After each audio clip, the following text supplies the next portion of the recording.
Hello folks, this is old Buster coming to you again. Like I say, I don't have a cameraman, done it myself, so y'all just give me a minute or two to get situated here and we'll get everything a-going. And the name of this old story is Mumbley Peg. And this is a game that they played since the 1800s.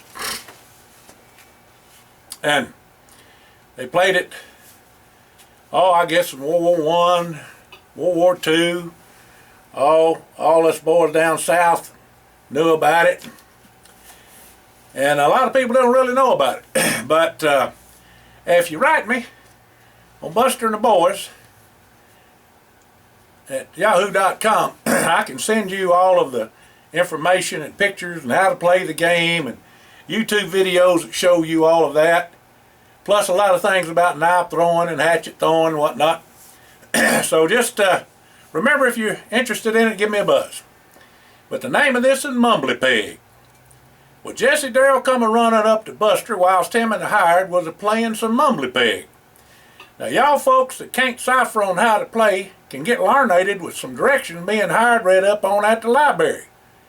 Miss Neal done showed us all boys where to find a real way to play it, since all the fussing the boys was doing, plus some tussling too, especially with Buster and Walter. And as I say, there's a lot of pictures and a lot of things in here, several pages of them that I have, and shows you, it depicts how the knives are thrown and what you do when you win, and all manner of things like that. So if you're interested, just give me a buzz and we'll make sure you get what you need. Continuing with the story, Jesse says to Buster, "You just gotta come a-running." "Why's that?" asked Buster. "Well, I done seed Brenniger coming up from the Big Ditch Slough, and he was a-muttering something awful to himself. I asked him what all he was a-saying, and he said he was a-hading over to Mr. Welch's place to catch some chickens." "Well, you know what all happened the last time when them Ferny Hole boys went to trying to catch chickens for Mr. Welch. I'm afeared there just might be a killing." "You about the only one that can get Brenniger to listen to you, Buster." "All right, me and Hire will sci-fi along to where he's at." Well, I left Brenniger at Mr. Beetle's little store with the sugar daddy to keep him company. I bought him one till y'all got there. Whilst I was at the little store, Mr. Beetle told me Brenniger come in and wanted some ice cream. Well, Brenniger told Mr. Beetle that he only had one copper and not two to rub together. Well, Mr. Beetle told Brenniger that he was daft. Ice cream was a nickel. Well, Brenniger asked him, what was that? "What, Brenniger?" "Daft. Daft, that is. What is daft?" Well, Mr. Beetle told Brenniger he only sold a box of ice cream and not just one. The box was 2 bits. Now, folks, if you don't know what 2 bits is, that's a quarter. I ain't got no nickel nor 2 bits. Now, just what all is daft? Brenniger just huffed up a little bit. Mr. Beetle didn't want to hurt Brenniger's feelings none, as he only had an IQ of 35.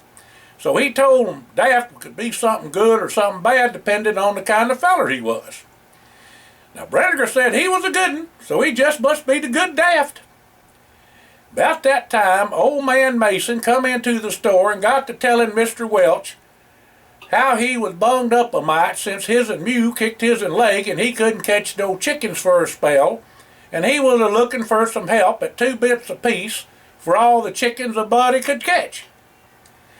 Well, when Brenniger heard that, he lit out of there hollering to Mr. Beetle he was going to catch some chickens and get his and 2 bits for a box of ice cream. Well, that's when I hightailed to get you. Buster said, "Boys, how much you got on you?" "I got a dime," said Buster. "I got a nickel," said Hired. And Jesse said he had a dime as well.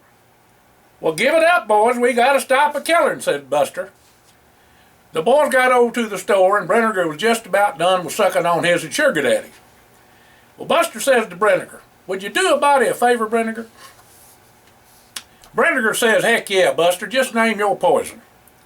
"Well, sir, I'd like for you to go over to Ollie the mayor's place at the bridge over on Indian Bayou. Wait to see if and Wilvin comes by with the mail. He's the rural rural mail carrier for our part of the world over there. He's one of the bowling boys. If and he don't come by dark, you just hate on over to home and get supper and a good night's sleep. And forget about it. I'm going to give you 2 bits for a waiting. Well, boy, oh boy, I'll sure enough do it, Buster. Buster give Brenniger his and 2 bits, and Brenniger went to Mr. Beetle's store and got his himself a box of ice cream, and then lit on out to Ollie the mayor's place. Well, Buster told the boys and Mr. Beetle that ought to soothe his and feathers, don't you think? Reckon so, they all chortled. Let's go swimming, hollered Buster, and hated on out to Peckerwood Lake. Well, Mr. Beetle told the boys' maws and paws what all the boys done to keep Brenniger out of trouble. This is right fine young'uns y'all raised, he said for sure. Come Saturday, all the boys was in town for the picture show and the dance that night.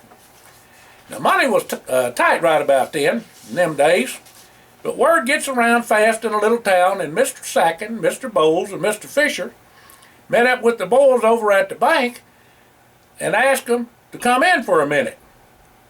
You know, the boys were walking down, because the bank's on the corner. They was heading down by the pool hall, and they seen them, and they told them come in. Just so y'all understand how it works. Angle ain't very big, you know. Well, they did and asked the gentlemen what did they need doing. Well, Mr. Bowles started out saying that they had heard that they had done a good turn for Brenniger. Well, 'tweren't nothing, says Buster. We knowed how it is with Brenniger and Mr. Welch, and ain't no sense starting trouble, even if not meaning to. Well now, says Mr. Sacken, you boys done a good deed, and we are right proud of you. Mr. Fisher asked if the boys had money enough for the picture show and the dance. Well, not exactly, said Jesse, but we will just hang around town. Walter will get his and pay this evening, and will share with all of us. Mr. Bowles spoke up and told the boys he knowed all 4 of them was like peas in a pod and knowed all their folks too. They all banked with him. Well, the men on the board of the bank, including Mr. Bowles, Mr. Sacken, and Mr. Fisher, voted on Good Citizenship Award for all the boys. The award was $5 apiece. Well, everybody knows about Brenniger's condition and knows his and people are right mighty fine folk. And we are showing our appreciation for your kindness and generosity. And then Mr. Bowles handed over the money to each boy and Walter's portion to Buster to give to him when he got to town tonight. This was more money than the boys ever seen at one time, and they was in hog heaven, I tell you. They was going to paint the town red tonight. Well, Walter come in about an hour later and caught up with the boys and Buster, give him his and $5 and told him what all happened. I wasn't even there, Walter said, but nobody ever knowed what you was doing. What were you a-doing? Exclaimed Coward. You was one of us, and they knowed it. Said we was 4 peas in a pod. And all the boys sure enough laughed at that. They knew they'd all share whatever they had. Well, Buster hollered for the boys to follow him down to Shadden Lane. Walter said, what in the dickens you want to go there for? Well, boys, old Tench has been a-ailing and had no work lately, and he might need a bit of help for some victuals in his young'uns. Grandma said that his and wife Mary just had another little feller last week. Mary had been a-helping out Miss Sloane, and she told Grandma about it all, with his and being down and all, and I reckon we ought to check up in on him. Well, all the boys sure enough agreed to that. And with $5 apiece, they could help out Tench. He was a mighty good friend, especially with Buster. You know, when that tree fell on him and Tench got Buster out from under, if y'all remember that, down on the bayou when they was cutting wood. When the boys got over to Tench's place, they stood to visit for a spell with him and his family. The boys had stopped along the way and got some sweets and jawbreakers for his and young'uns, as well as some bologna and crackers for the family. Well, Tench was mighty proud to see Buster and the boys and appreciated the truck they brung. The young'uns lit into them sweets and jawbreaker like a duck on a June bug. Most of the time, excuse me folks, Tench and his and folks was a mite laid back with white folk, but not with the boys. They was family. Tench didn't want to take no hard cash from Buster and the boys, but Buster put $4 in the sack with the victuals he give to Mary. When she opened the sack, she just looked up at Buster and smiled and said thank you and bless you, boys. Well, all the boys had agreed on helping Tench and his family. Tench said he would be up and about soon and would get back to work at the gin and the dryer. Well, Grandpa Gus had come by and told him not to worry none. Him and Mr. Fisher and Mr. Henderson all said his job was waiting for him. Tench said to the boys if they'd heard the tale what was going around about the old river up on the backside of Willow Springs. Well, no, they ain't, said Buster. Well, Hired spoke up and said he overheard his and Pa, Big Jim, discussing something about it, but not much with the state game warden. Well, Tench said Clovis Lou Jean Cushion was said to have come across something real strange over there. Now, his and sister, Dicey Louise, which they all went to school with, was swimming with some of the gals from over by the dam, and some fellers run them off. Said they was a trespassing, but that ain't so. That's state land thereabouts, boys. Well, Clovis didn't take kindly to them fellers running off his and sister from swimming, and went over there to get in their eyes like a coon.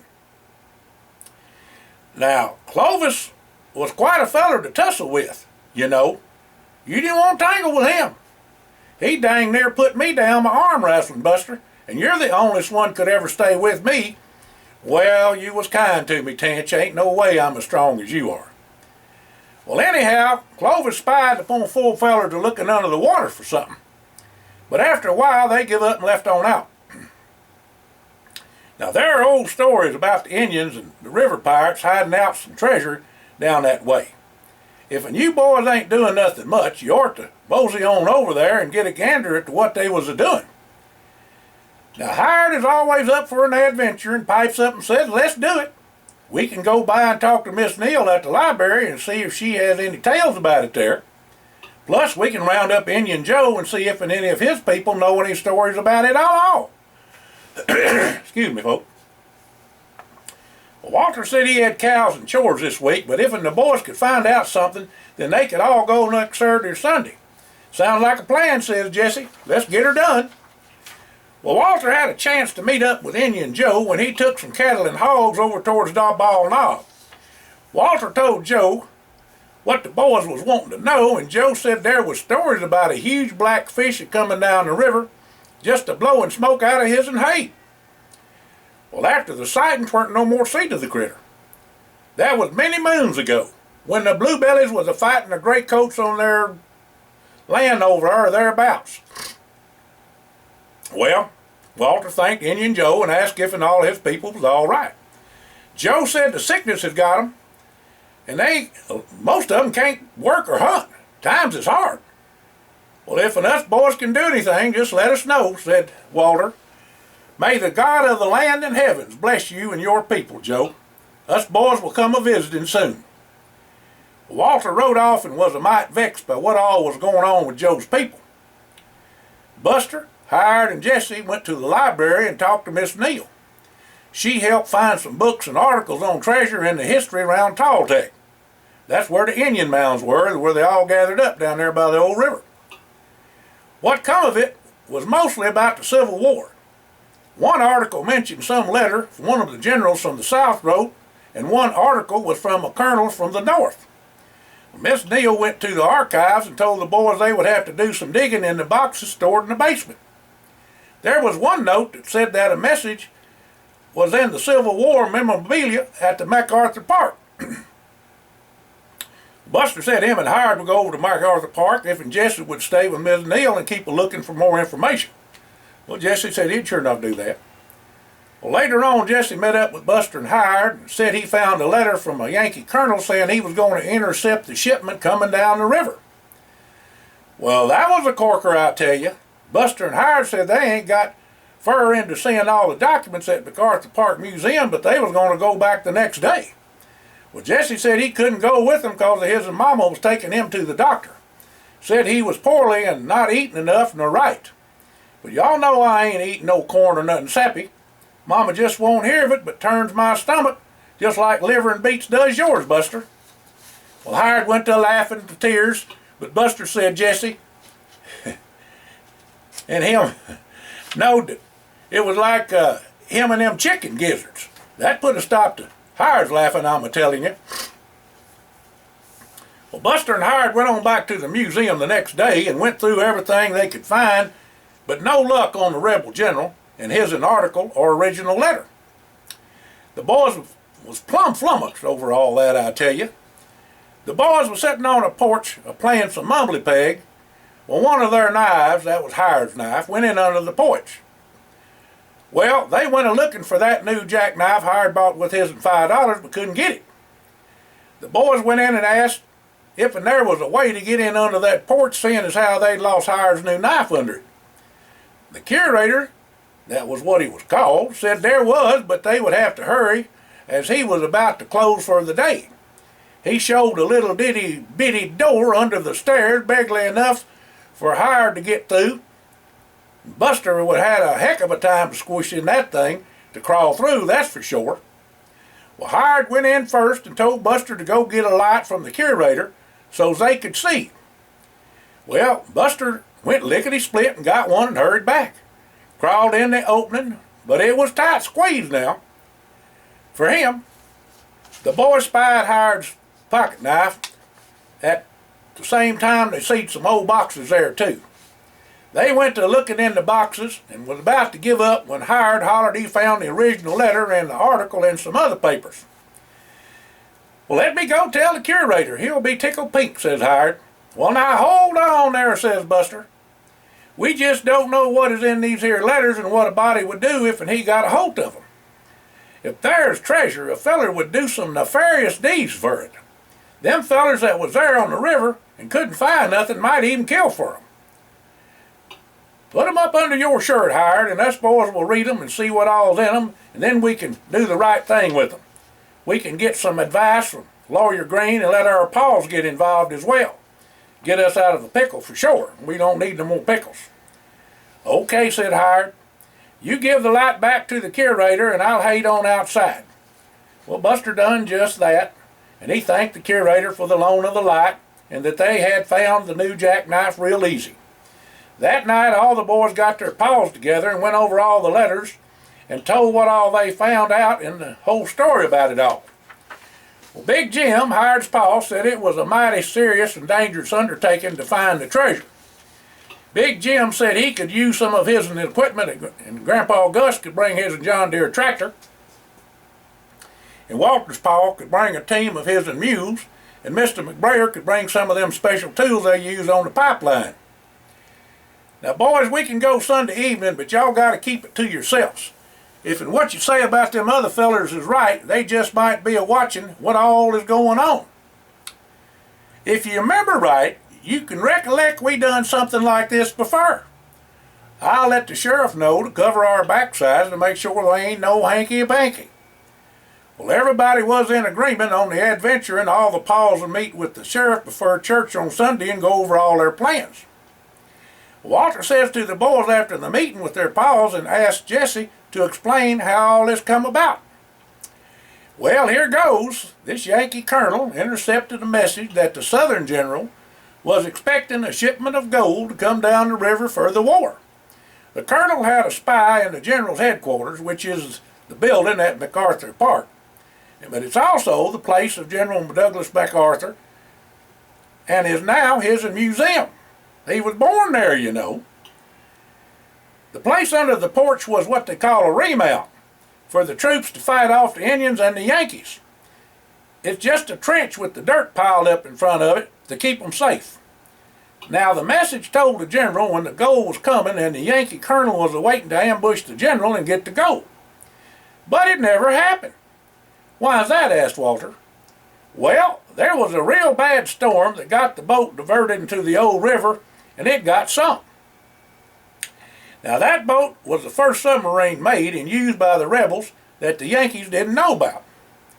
That was what the Indians see coming down the river with smoke coming out the top. Now, the submarine was fully loaded with all the gold and silver and treasure, near about underwater, excepting for the very top. The submarine ain't nothing like we have now, so it was only partially under the water. When the storm hit, it just sunk it. The waves got too big. The wind was high. It was probably a whirlpool that done it in, but who knows. The sailors that was in it mostly got out and made their way back to the general without the colonel seeing them, as they was in the old river and not the main channel. The general's article, that's his report, gave the location that the captain of the boat gave to him. Boys, I don't rightly know how much gold is out there, but there was 4 wagon loads plus some silver on the submarine, as they say. Boy, Hattie, did the boys whistle over that, I'll tell you. Buster said to the boys that was near about 18 to 20,000 pounds of gold and silver. I'm darn sure them fellers would kill for that. The boys just couldn't wait for Sunday to come. After church, all the boys and their paws met up at Grandpa Gus's place. Big Jim had met up with the sheriff and arranged for him to be on guard. Well, Big Jim had also found out just what all they would have to do to recover the gold and silver, and had talked to all the other paws to get this done right and safe.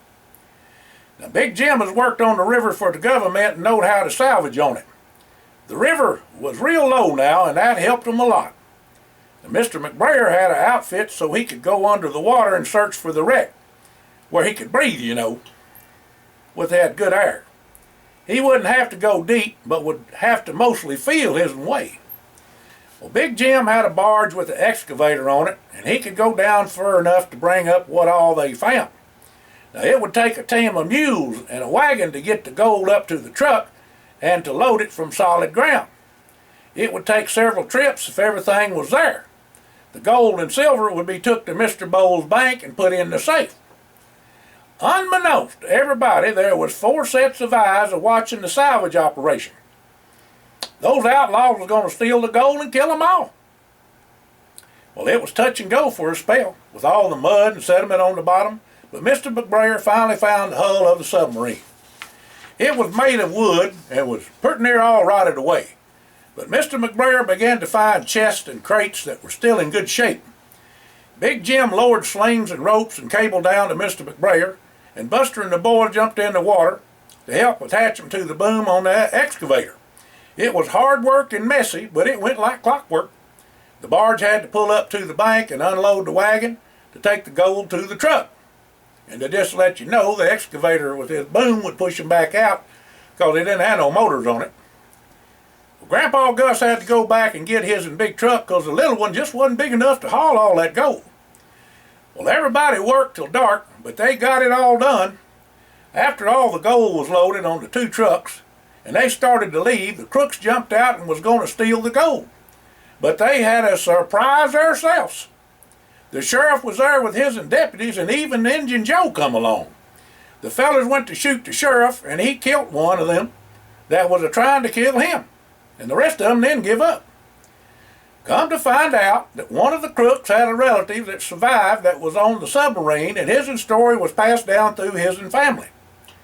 All of them had been in prison and was going back now. Well, all's well that ends well.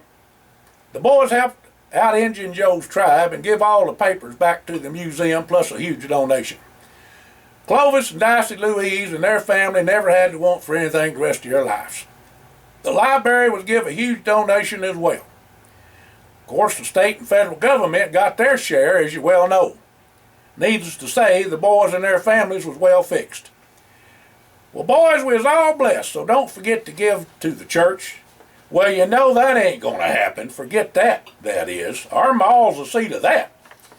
Well, Jesse, just what all happened at the doctor? Asked Buster. You know darn well what the doctor said.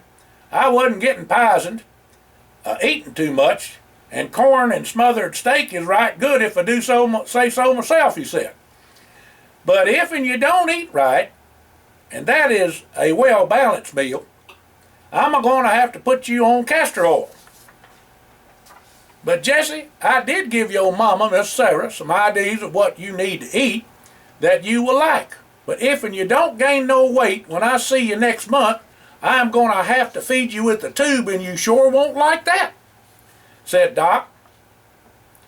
You sit down with your ma and pa and decide what you want to eat, and that is what you will get. You have to eat more. Now get to eating. Boy, that wouldn't be no problem for me, said Buster. I'll eat yours too. Ha ha! When you gain weight, well, we'll have to put some rocks in your pocket to make sure it shows up. Eat right before you go to the doctor, Jesse, said Walter, and then you'll weigh more. Well, any more IDs, piped up Jesse? I just can't stand no castor oil now. Well, boys, get your gals. We're going to paint the town red. All our folks are going to take us into Little Rock and then take the train to St. Louis. They said we was on vacation. Well, all families got in St. Louis and was staying at a real fancy hotel there. The next day they was sightseeing, and their ma's told the boys not to get lost or go far away because they was doing some shopping, and their paws went to a business meeting. Buster and the boys just come out the barbecue joint and was sidling down the street when a feller tried to pick Buster's pocket. Well, Buster grabbed his and hang, put the squoze on it like squishing a grape. That feller went to a hollering like a pig stuck under a gate, I tell you. Well, there was a policeman standing on a corner, and he come over and asked what all the problem was. Buster and the boys told him the feller tried to pick his and pocket with what little money he had in his and jeans, and he grabbed his and Hayne and held him there putting the squoze on him. Well, let him up, Buster, and I'll take him to the jail. Whilst the policeman was putting handcuffs on the feller, he was a-hollering at Buster he'd pay for this. Well, said Buster, you might try, but not with that hand. All the boys just laughed at that. The policeman told the boys to get their paws and come to the police station and give a statement. He also said not to trifle with this feller because he was in a gang and they was the meanest in St. Louis. Now just watch out yourself, watch your backs. The boys said they would. He said, you boys is from the country and this gang is something y'all don't have down there. Well, after gobbling around a while, the boys met up with their folks and told the families what all happened. Well, all the paws took the boys to the police station and give their statement on what happened. Then their paws took the families to the picture show and out to eat. Sure was a treat, I tell you. They went to something called a smorgasbord. It was all you could eat, too, and that suited Buster just fine. When Grandpa Gus paid the bill, the manager told him he ain't never seen nobody could eat that much. Buster said to all the folks that he wanted to cogitate with them on something. Of course, Grandpa Gus still laughing about that. He said, you just don't know what the boy could eat at home. Y'all all know how much I think of Tench, and he's a proud man. I would like y'all to help figure a way to set Tench and his and family up real nice. Buy a right nice house and fix it so his and young'uns can go to college and he don't have to work so hard. I heard his and wife Mary has been poorly since having that littling. Buster, we all knowed you'd want to do something for Tench and Grandpa Gus, said Grandpa Gus, so I done figured it out. Me and Lawyer Green will be working to fix it up for him, and we think that he'll be working for us the rest of his life, but mostly with whatever you do. We is getting him a brand new house built and a pension every month that will never run out.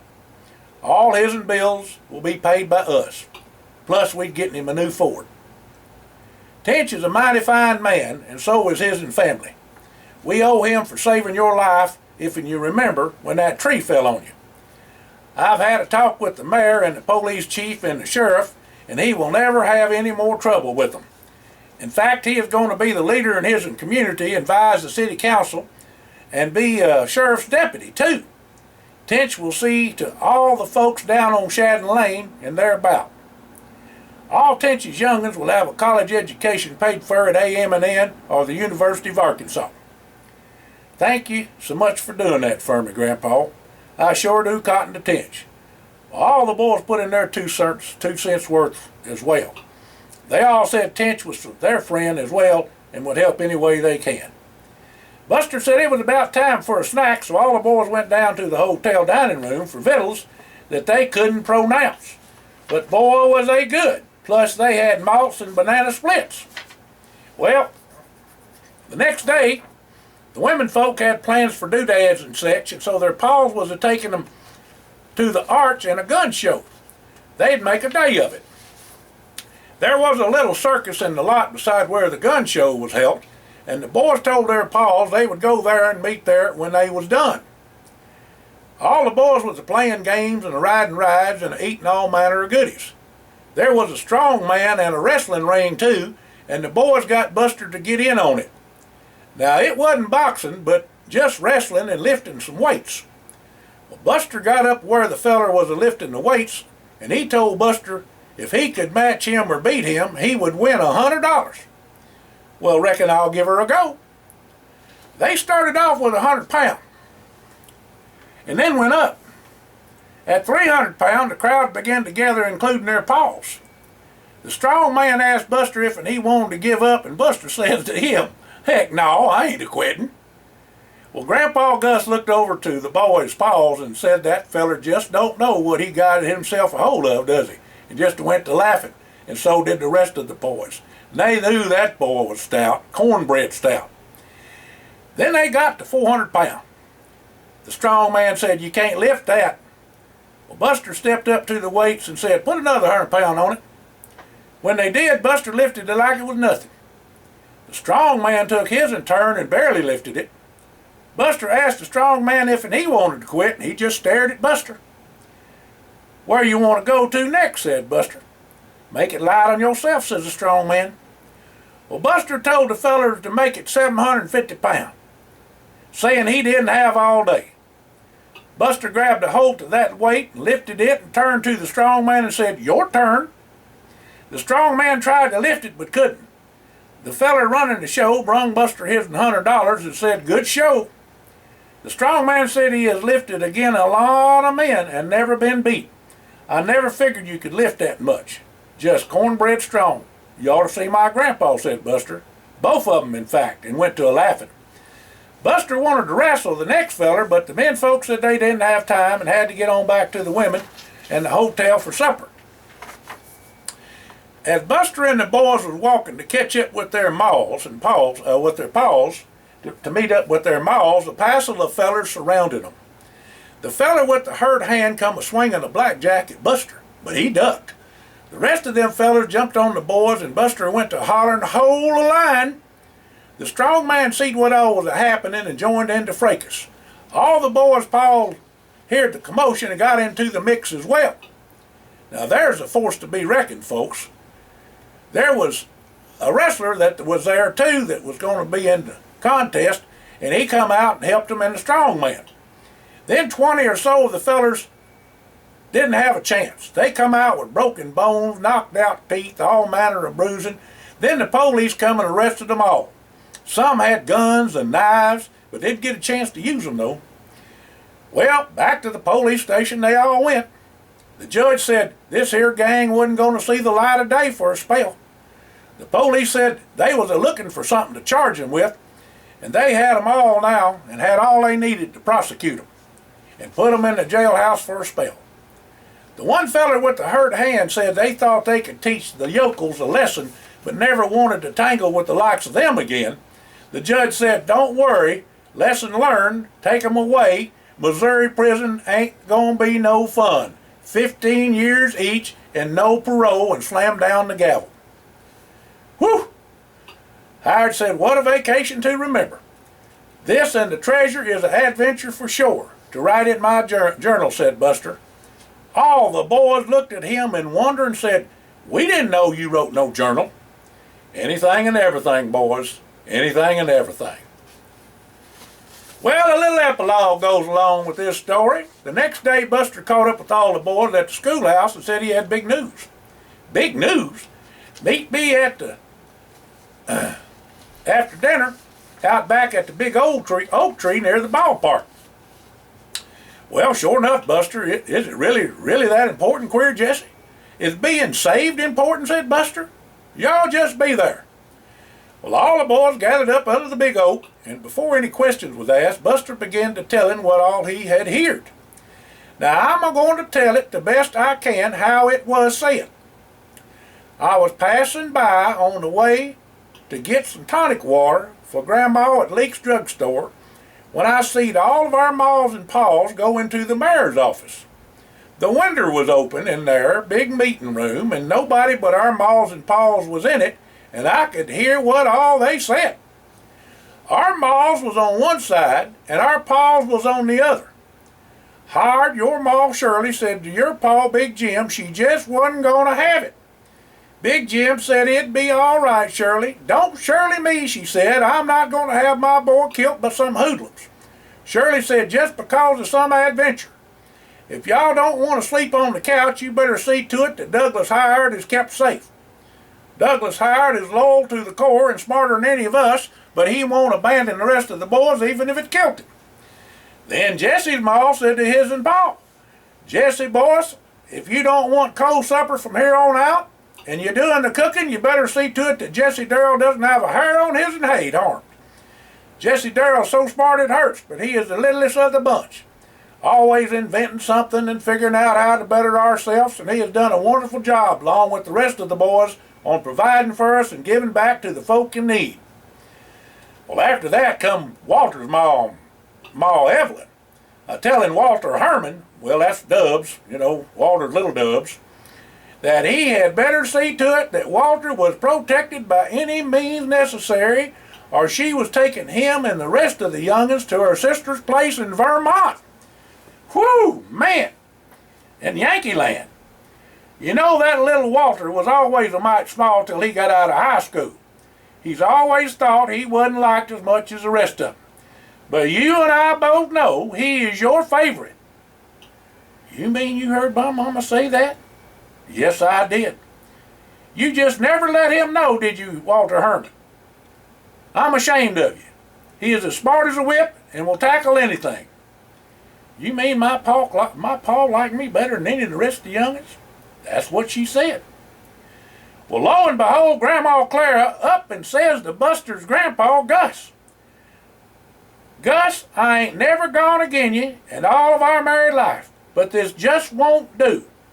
When our daughter died, it nearly about killed me and broke my heart. That left Buster for me and you to raise, and I will come across this here table and get you by the year and show you hell hath no fear. Boy, she wasn't madder than the wet end, I'm telling you, boys. I ain't never seen Grandma Clara like that. Buster is a fine young boy, and is the rest of the boys, but is just young and has no quit in him. He thinks he can lick a bear. Then Grandpa said he can, and he did. Remember the circus? No sass now, Gus. None of them boys can go against them real bad men, killers, and come out unharmed. Grandpa then said that's why he hired Tench, seeing how Buster would listen to him and would be with the boys from now on. Then all the paws went over and hugged our maws in front of God and everybody. That's something they just don't do. Never seen it in my life, says Buster. Well, our paws and maws neither is what the rest of the boys said. But they kept everything to themselves in their own bedroom. We couldn't even go there. They told all our maws they would give up their life for the boys. Then Big Jim said, let's call in the mayor and the sheriff and the chief of police and hash this over with them. When all of them got seated at the table, Miss Sarah spoke up and said, gentlemen, we have a predicament on our hands and we need help here and now. Our boys are in trouble and don't even know it. Killers and crooks are just looking to get revenge on our boys, and us mothers just won't stand for it. Now, just what do y'all have to say for yourself? Boy, I'm telling you, boys, our mamas was really some kind of trifle and righteous and upset. And our paws wasn't saying too much to them about it either. They didn't want their heads cut. Well, the sheriff said, ladies, we are taking this all very seriously. I have notified the state police and Gus and Claire's nephew in the FBI. We now have Tench as a deputy attached to all the boys and all our officers on the lookout for nefarious characters around. We have now hired the manpower to patrol all your homes and businesses. With the money graciously provided by the boys' adventures, the city can maintain this indefinitely. I am told by all your menfolk that all their employees have been notified, and that's neighbors too, to do likewise in being vigilant. All of us, the sheriff, the chief of police, and the mayor, suggest y'all have a family meeting with all of y'all, that's all your families now, discussing the matter as it might affect each of your families. Well then, they all had coffee and some pie and sit around talking for a spell. I had to get, so I don't know any more to tell you. What I think we should do is be prepared any way we can if this is what we got to look forward to in the future. Tench has a friend that has come back from Japan whilst he was in the service. He learned all that hand-to-hand fighting over there and can teach us how to do it with all manner of weapons. We got money enough so we can buy rifles and pistols and practice all the time out there on the farm. What y'all think about that idea? Said Buster. Well, we just can't have our maws worried about us like they are. It near about broke my heart of hearing what my grandma said, and I know you boys feel the same way. What all I told y'all is true, and I know Walter is a mite gobsmacked right now. I reckon we all are, huh, boys? Well, all the boys sure enough said yes to that. They were all in for the plan. Then Jesse said that ain't all of it as I see. The bad guys may want to hurt our families, and that is a killing offense. We got to do everything in our power we can to protect them, and I do mean everything. I intend in getting right in the middle in all of this and spending whatever it costs in time and money. We got to train for us and them how to protect our folks and all the rest of our people and our possibles. Ain't no telling what bad men will do. Think on it, boys. I sure am. Howard said that for all of us maws saying their piece to our paws is nothing we ever heard before. This is serious, boys. Now you know we got to keep this to ourselves, don't you? Yep, said Buster. We sure do. We'll have to keep everything on the down low and get prepared. Smooth is slow. Slow is fast. Hold the line, boys. Let's get her done. Y'all have a blessed day. This is old Buster signing out to you. Now I got to sneak up here and turn this thing off so we can do another here in a little bit. Thank y'all now.